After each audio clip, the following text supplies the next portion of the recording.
بسم الله الرحمن الرحيم والحمد لله رب العالمين والصلاة والسلام على رسول خير خلقه محمد وعلى آله وصحبه أجمعين. سبحانك لا علم لنا إلا ما علمتنا إنك أنت العليم الحكيم. ربي زدني علما ربي زدني علما ربي زدني علما. رب اشرح لي صدري ويسر لي أمري واحلل عقدة من لساني يفقه قولي. یہاں سے مصنف رحمہ اللہ چونکہ پیچھے جرح اور تعدیل کا ذکر ہوا، اس لیے فائدے کے طور پر یہاں سے ایک بات ذکر کرتے ہیں۔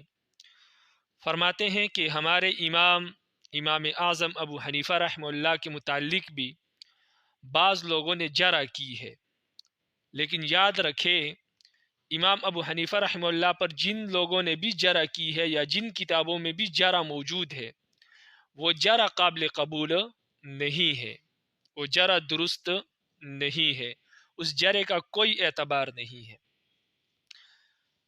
وجہ کیا ہے؟ وجہ یہ ہے کہ امام اعظم ابو حنیفہ رحمہ اللہ کی جن لوگوں نے تعدیل کی ہے وہ اتنے ہیں کہ ان کو گنا نہیں جا سکتا۔ امام اعظم ابو حنیفہ رحمہ اللہ کی تعدیل اور ثقہ ہونا اور مضبوط راوی ہونا وہ ایسے واضح ہے جیسے روز روشن کا سورج واضح ہوتا ہے، اس کے لیے کسی دلیل کی ضرورت نہیں۔ تو لہٰذا امام اعظم ابو حنیفہ رحمہ اللہ کی جتنی لوگوں نے بھی تعدیل کی ہے ان کو اگر کوئی گننا چاہے تو وہ گن نہیں سکتا، اتنے لوگوں نے امام اعظم ابو حنیفہ رحمہ اللہ کی تعدیل کی ہے۔ باقی رہی جرح، تو سب سے پہلی بات یہ ہے کہ جرح جن لوگوں نے کی ہے امام اعظم ابو حنیفہ رحمہ اللہ پر، تو ان لوگوں نے جرح مبہم کی ہے، سبب نہیں بتایا کہ امام صاحب کیوں ضعیف راوی ہے، کیوں کمزور راوی ہے، بس صرف یہ کہا کہ ھذا ضعیف، یہ ضعیف ہے، باقی انہوں نے وجہ نہیں بتائی۔ جرح تو کی لیکن جرح مبہم ہے، اور پیچھے آپ پڑھ چکے کہ جرح مبہم جو ہے وہ قابل قبول نہیں، خاص کر جب اس کے مقابلے میں تعدیل موجود ہو پھر تو بالکل بھی قبول نہیں۔ اسی طرح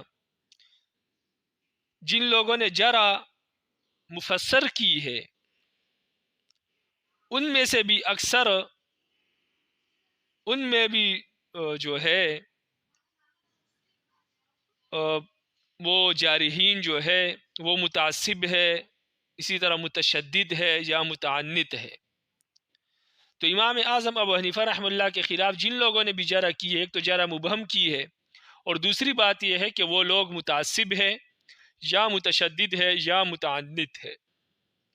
اور یہ بات پیچھے بیان ہو چکی ہے کہ جرح مبہم بھی قبول نہیں، اور اسی طرح جرح متعصب بھی قبول، متعصب کی جرح، متشدد کی جرح اور متعنت کی جرح بھی قبول نہیں۔ اور جہاں پر دونوں باتیں موجود ہو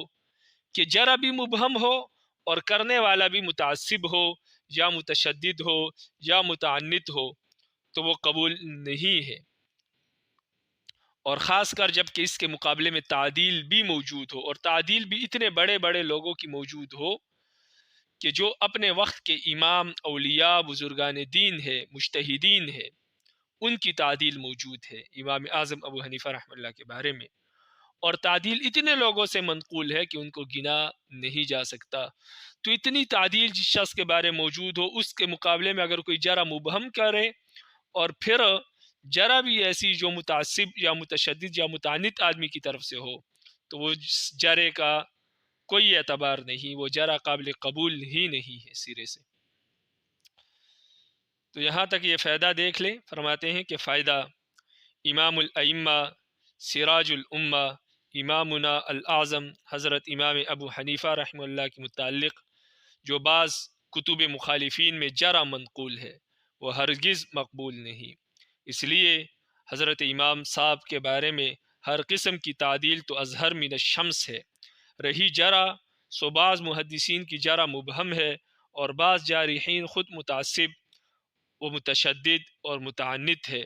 اور اوپر مذکور ہوا ہے کہ ایسی جرح بمقابلہ تعدیل ہرگز معتبر نہیں ہے، یعنی متعصب، متشدد اور متعنت کی جرح تعدیل کے مقابلے میں قابل قبول نہیں ہے بالکل بھی۔ تو یہاں تک کتاب ختم ہو گئی۔ باقی یہ ضمیمہ ہے۔ ضمیمہ کسی ایسی بات کو کہتے ہیں جو کتاب کے کسی جز سے تعلق رکھتا ہو اور کتاب کے کسی عنوان سے مناسبت نہ رکھتا ہو۔ عنوان کے تحت وہ نہیں آ سکتی وہ بات، لیکن کسی کتاب کے کسی جز سے تعلق رکھتی ہو وہ بات، تو اس کو ضمیمہ یا تکملہ میں ذکر کر دیا جاتا ہے۔ تو یہاں پر بھی جو فائدہ آخر میں مصنف نے ذکر کیا ہے، اس سے متعلق ایک دوسری بات بھی ہے جو کسی عنوان کے تحت تو نہیں آ سکتی، اس لیے یہاں ضمیمے میں اس کو ذکر کر دیا ہے۔ وہ بات یہ ہے کہ بعض لوگ جو احناف سے بغض رکھتے ہیں، عناد رکھتے ہیں، وہ لوگ یہ اعتراض کرتے ہیں کہ احناف کے بارے میں پیران پیر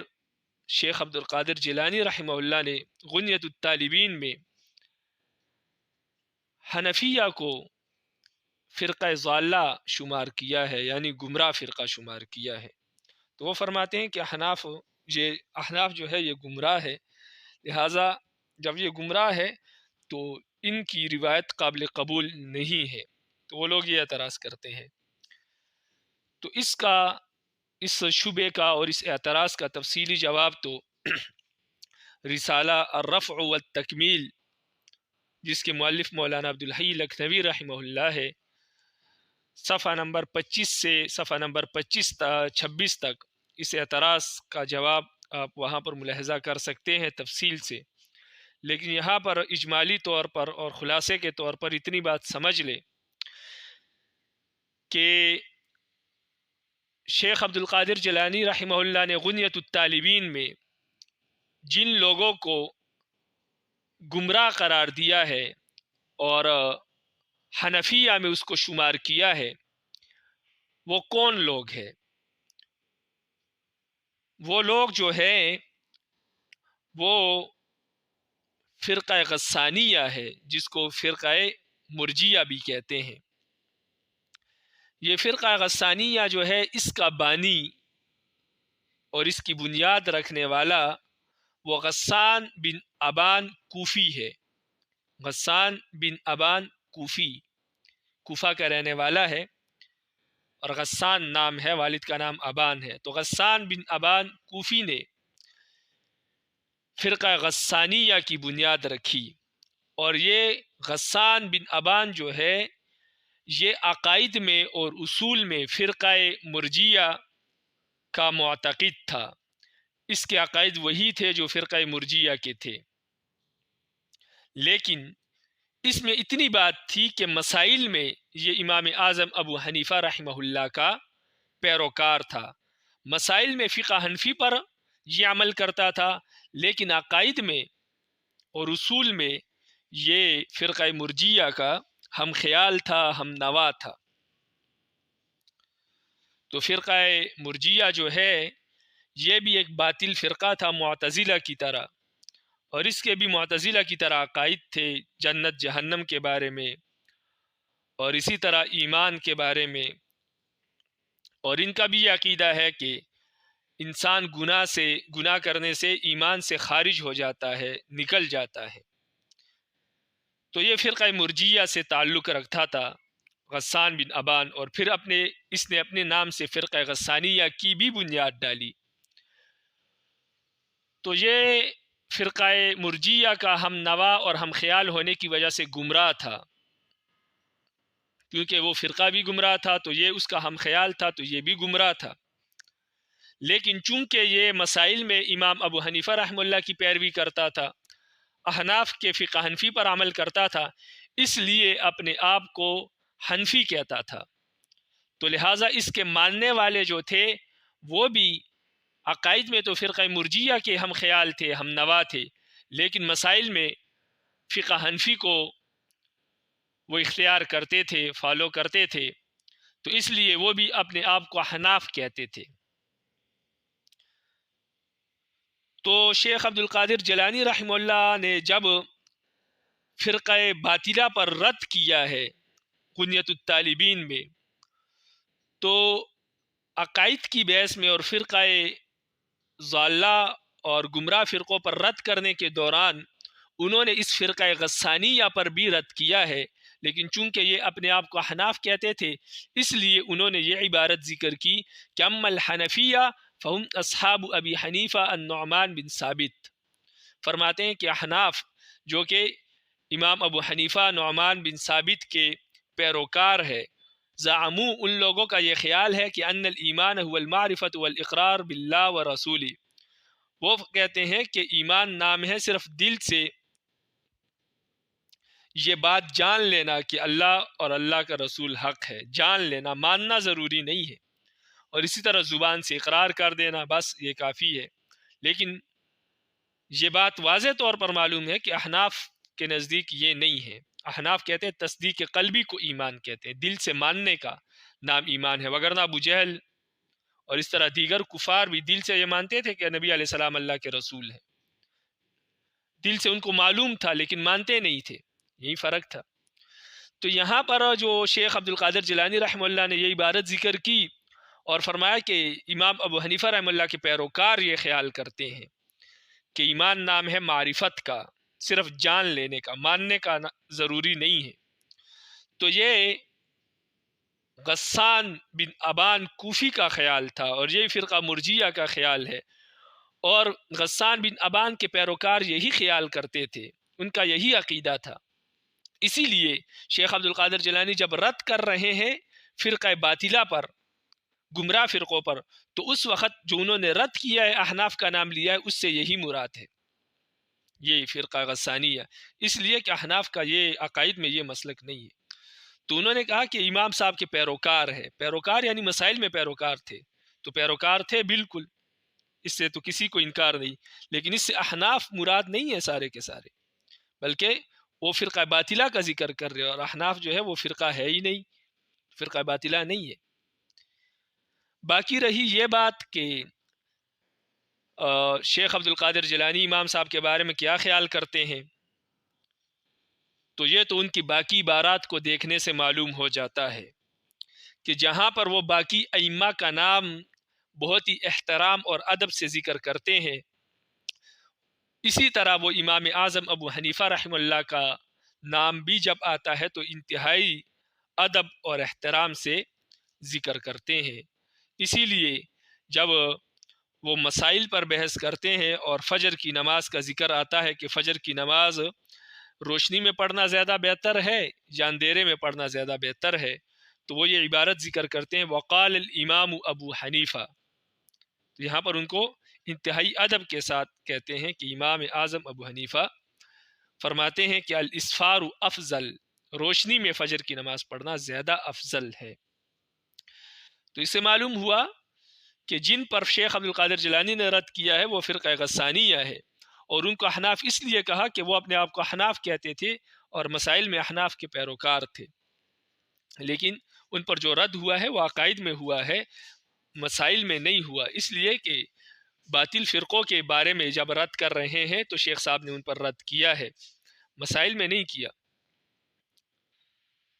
تو اس لیے وہ اپنے آپ کو احناف کہتے تھے، اس لیے احناف کہہ کر ان کا رد کر دیا، اور ذکر کہاں پر کیا؟ فرقہ باطلہ میں. تو احناف فرقہ باطلہ نہیں ہے، اس لیے جہاں پر فرقہ باطلہ پر رد ہوگا تو وہاں پر وہی مراد ہے فرقہ غسانیہ. باقی احناف کا وہ بہت احترام کرتے ہیں، اس لیے امام صاحب کا نام بہت ہی ادب اور احترام کے ساتھ وہ لیتے ہیں جہاں پر بھی امام صاحب کا نام آئے. تو یہ جواب تھا اجمالی طور پر. اس کے علاوہ اور بھی کئی جوابات ہیں، اور تفصیل کے لیے آپ کو بتایا کہ الرفع والتکمیل مولانا عبدالحی لکھنوی رحمہ اللہ کا رسالہ دیکھ لیں، صفحہ نمبر 25 سے 26 تک.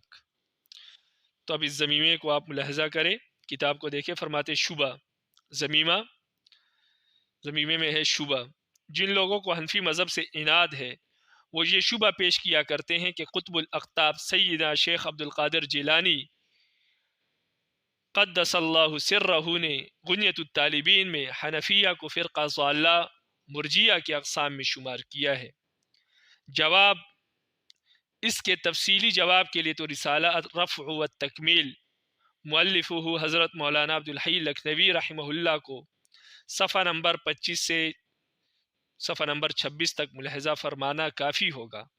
البتہ اجمالی جواب یہ ہے کہ حضرت شیخ کی مراد فرقہ غسانیہ ہے، جس کا بانی غسان بن ابان کوفی ہے، جو اصول میں مرجیہ خیال کا معتقد تھا، اور فروع یعنی مسائل میں حضرت امام اعظم ابو حنیفہ رحمہ اللہ کی اتباع کا ادعا یعنی دعویٰ کر کے اپنے آپ کو حنفی کہلاتا تھا، چونکہ وہ اور اس کے متبعین بوجہ اعتقاد رجا یعنی فرقہ مرجیہ سے ہم خیال ہونے کی وجہ سے، باوجود فرقہ مرجیہ سے ہم خیال اور ہم نوا ہونے کی وجہ سے وہ اہل سنت والجماعت سے خارج ہونے کے باوجود بھی اپنے آپ کو حنفی لقب کے ساتھ مشہور کیا کرتے تھے، یعنی اپنے آپ کو حنفی کہتے تھے۔ چنانچہ اس لیے حضرت شیخ رحمہ اللہ نے اصولی اختلاف کے بیان میں اس فرقے کو فرقہ ضالہ کا تذکرہ ان کے مشہور لقب سے فرمایا، کیونکہ وہ اپنے آپ کو حنفی کہتے تھے، اس لیے جب اس گمراہ فرقے پر انہوں نے رد کیا تو اس مشہور لقب سے ان کا رد کیا ہے کہ وہ اپنے آپ کو حنفی کہتے ہیں، تو سمجھ لو کہ وہ حنفی جو اپنے آپ کو حنفی کہتے ہیں اور ان کا عقیدہ یہ ہے وہ گمراہ ہے، سارے حنفی مراد نہیں ہے، اس لیے آگے عقیدے کا ذکر کر دیا، وگرنہ عقیدہ ذکر نہ کرتے شیخ صاحب، صرف یہ کہہ دیتے کہ حنفی گمراہ ہے۔ تو انہوں نے کہا کہ اس مشہور لقب کے ساتھ ان کا رد کیا تاکہ لوگوں کو معلوم ہو جائے کہ حنفی، لیکن کون سے حنفی؟ جن کا یہ عقیدہ ہے، اور وہ فرقہ غسانیہ ہی ہے۔ چنانچہ لکھتے ہیں وَأَمَّا الْحَنَفِيَّةُ، جو احناف ہے، فَهُمْ أَصْحَابُ أَبِي حَنِيفَةَ النُّعْمَانِ بن ثابت، وہ امام اعظم ابو حنیفہ نعمان بن ثابت کے پیروکار ہے، زعمو اور خیال کرتے ہیں، سارے نہیں، یہاں سے باقیوں کو نکال دیا، فرماتے ہیں وہ نعمان بن ثابت امام صاحب کے تو پیروکار ہیں، لیکن ساتھ ان کا یہ بھی خیال ہے کہ ان الایمان هو المعرفۃ والاقرار باللہ ورسولہ، کہ ایمان نام ہے دل سے جاننے کا اور زبان سے اقرار کرنے کا اللہ اور اللہ کے رسول کا، اللہ اور اللہ کے رسول کو دل سے جاننے اور پھر زبان سے اقرار کرے، یہ ایمان ہے۔ حالانکہ احناف کے نزدیک یہ ایمان نہیں۔ تو شیخ صاحب کا یہ کہنا کہ حنفی ہے، لیکن حنفی ہونے کے ساتھ ان کا عقیدہ یہ ہے، تو باقی احناف نکل گئے، تمام احناف مراد نہیں ہے۔ اس لیے تو انہوں نے کہا کہ حنفی ہے، لیکن حنفی ہونے کے ساتھ ساتھ یہ عقیدے والے، تمام حنفی نہیں، بلکہ وہ حنفی جن کا یہ عقیدہ ہے۔ تو یہ صرف غسانیہ تھے، جو غسان بن ابان کے ہم خیال تھے، ہم نوا تھے۔ باقی جو احناف ہیں ان کا یہ عقیدہ ہے ہی نہیں، وہ تو کہتے ہیں الایمان هو التصدیق باللہ، هو التصدیق القلبی یا التصدیق بالقلب، وہ ان الفاظ کے ساتھ ایمان کی تشریح کرتے ہیں کہ ایمان نام ہے دل سے ماننے کا، جاننے کا نہیں۔ جانتے تو ابو جہل بھی تھے، ابو طالب بھی تھے، لیکن وہ مومن نہیں تھے، جب تک کہ دل سے مان نہ لے کہ یہ شریعت ہے، اللہ اور اللہ کے رسول کے حق ہونے کو دل سے جب تک مانا نہ جائے تب تک وہ ایمان نہیں کہلاتا احناف کے نزدیک۔ تو اس لیے شیخ صاحب نے جو کہا کہ حنفی ہے، لیکن وہ حنفی جن کا یہ عقیدہ ہے، باقی نہیں، تو باقیوں کو نکال دیا۔ تو فرماتے ہیں ورنہ جو لوگ اہل سنت والجماعت میں اصول اور فروع میں حضرت امام اعظم ابو حنیفہ کے متبع اور مقلد ہے، ان کو حضرت شیخ کیوں برا کہہ سکتے ہیں؟ اس لیے جس اکرام اور احترام سے وہ دوسرے ائمہ مجتہدین کا نام ذکر کرتے ہیں، اسی اکرام اور احترام سے امام اعظم ابو حنیفہ رحمہ اللہ کا اسم گرامی بھی ذکر فرماتے ہیں۔ چنانچہ نماز فجر کے وقت میں فرماتے ہیں وقال الامام ابو حنیفہ الاسفار افضل، امام ابو حنیفہ رحمہ اللہ فرماتے ہیں کہ صبح کی نماز کو جو ہے وہ روشنی میں پڑھنا جو ہے یہ زیادہ افضل ہے۔ فقط احقر خیر محمد جالندری عفی عنہ۔ تو کتاب ختم ہو گئی، آگے صرف آپ یہ فائدے کے لیے یہ دیکھ لیں کہ یہ ایک رسالہ ہے جو مفتی الہی بخش صاحب نے تحریر کیا ہے، اور یہ فارسی میں ہے اور فارسی اشعار میں لکھا ہے سارے کا سارا رسالہ۔ تو یہ سارا رسالہ فارسی اشعار میں ہے، اور اس میں یہ تمام جو ہم نے رسالہ پڑھا ہے خیر الاصول، یہ تمام رسالہ اس میں بیان ہوا ہے، کچھ چیزیں بیان نہیں ہوئی، لیکن جو حدیث کی اقسام ہے وہ پوری کی پوری بیان ہوئی ہے۔ تو بسم اللہ الرحمن الرحیم کے بعد اللہ تعالیٰ کی حمد و ثنا بیان کی ہے، اس کے بعد اقسام حدیث بے اعتبار حذف روات، تو یہ حدیث کے وہ اقسام بیان کی ہے جو خبر واحد کی پہلی تقسیم جو ہے اپنے منتہا کے اعتبار سے کہ حدیث کہاں پر جا کر رکتی ہے، یعنی مرفوع، موقوف اور مقطوع، اس اعتبار سے یہ تقسیم بیان کی ہے، اور ساتھ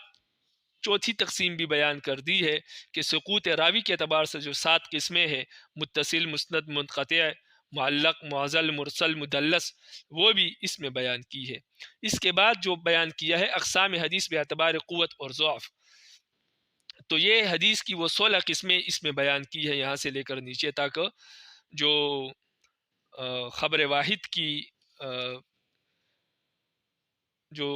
خبر واحد کی تقسیم ہے راویوں کی صفات کے اعتبار سے، جس کی 16 قسمیں ہیں، صحیح لذاتی، حسن، ضعیف، صحیح لغیری، حسن لغیری، مرفوع، متروک وغیرہ، یہ قسمیں یہاں سے بیان کی ہے۔ اس کے بعد جو بیان کی اقسام حدیث بے اعتبار دیگر و روات احادیث، یہ جو بیان کی ہے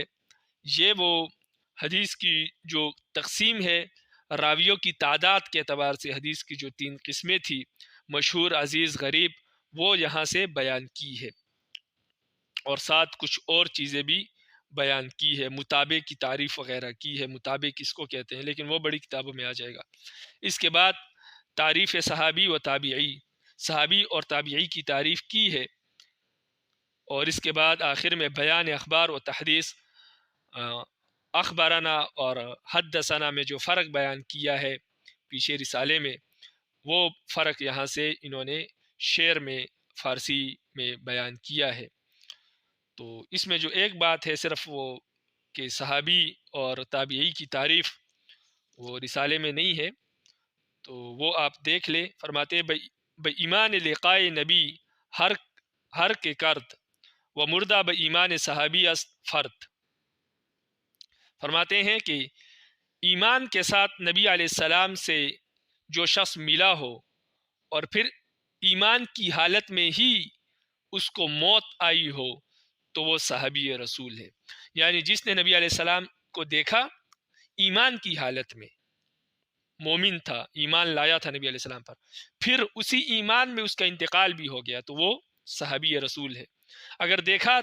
تو کافر تھا، بعد میں جب ایمان لایا پھر نبی علیہ السلام کو نہیں دیکھا تو وہ بھی صحابی نہیں ہے۔ اسی طرح جس نے ایمان میں نبی علیہ السلام کو